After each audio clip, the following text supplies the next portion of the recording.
ప్రేమించిన ఈ శాశ్వతమైనది. లోకములో నీ ధనాన్ని, నీ ఆస్తిని, కొంతమంది జబ్బు వచ్చిన ఆ డబ్బును ఖర్చు పెట్టుకుని బాగు చేయించుకునే ఆశ కూడా కొంతమంది వదిలేస్తారు చావుకి. దాన్ని ప్రేమ అన్నారు. ప్రైజ్ లార్డ్, హల్లెలూయా. ప్రేమ ఏంటో తెలుసండి? ప్రేమ ఏంటో తెలుసా?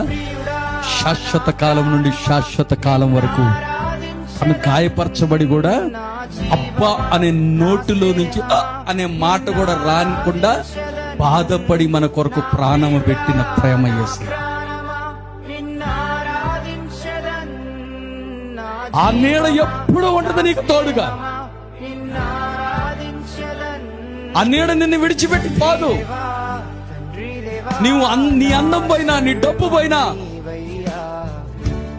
నీకు పురుగులు పడితే ప్రజలు అసహించుకుంటారేమో, నీ కూతురు, నీ కొడుకు, నీ అల్లుడు, నీ భర్త. కానీ దేవుడు మాత్రం కుష్ఠరోగి వస్తుంటే దూరం పారిపోలేదు. కుష్ఠరోగిని దగ్గరికి తీసుకుని హత్తుకొని స్వస్థపరిచాడు నా దేవుడు.